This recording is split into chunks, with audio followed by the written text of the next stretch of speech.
Hello friends. Today I'm going to tell you a story of a virgin ghost. In a quiet village nestled in the Korean countryside, there stood an old hanok, a traditional Korean house that had seen generations come and go. The house, with its tiled roof and wooden beams, was a beautiful relic of the past. However, it held a dark secret that the villagers whispered about in hushed tones: the presence of a Pyeongyo-bisin, or virgin ghost. One chilly autumn evening, a young student returned to the village to visit his grandparents. He had always been skeptical of ghost stories, dismissing them as mere superstition.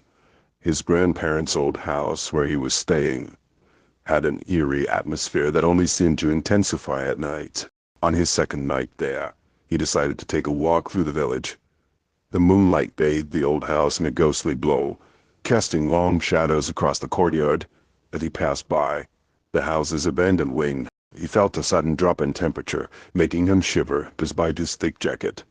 Ignoring the cold, he continued walking until he heard a soft, mournful sobbing. It seemed to come from everywhere and nowhere at once. He stopped, his heart pounding, and listened carefully. The sobbing grew louder, more desperate, echoing through the empty halls of the old house. Curiosity got the better of him, and he followed the sound to an unused room at the far end of the house. As he approached, the door creaked open on its own. Inside he saw her, a pale figure in a white hanbok, her long black hair hanging loose and disheveled, obscuring her face. His breath caught in his throat.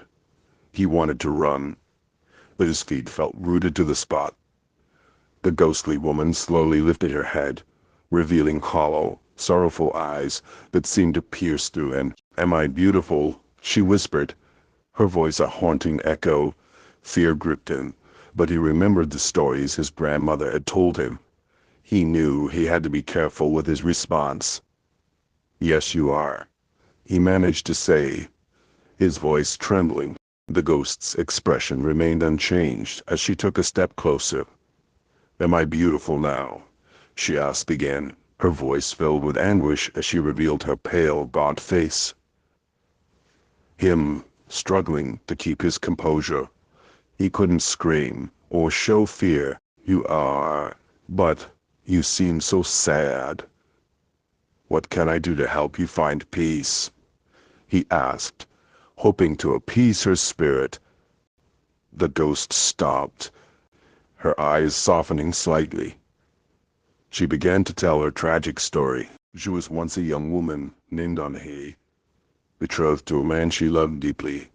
However, before they could marry, a terrible illness claimed her life. Dying, unmarried, and childless, she became a virgin ghost. Her soul, unable to rest, moved by her story, promised to perform a ritual to help her spirit find peace. He sought out the village shaman, who prepared a symbolic marriage ceremony. For Anhe's spirit, they placed offerings of food and drink at the family altar, lit incense, and performed the rites with solemn respect. That night, as he lay in bed, he dreamed of Anhe, her face no longer sorrowful but serene, finally at peace. As the final prayers were said, a gentle breeze swept through the old house. From that day on, the old house no longer felt airy, and the villagers stopped hearing the ghostly sobbing at night. The tale of the virgin ghost and his brave encounter was passed down for generations.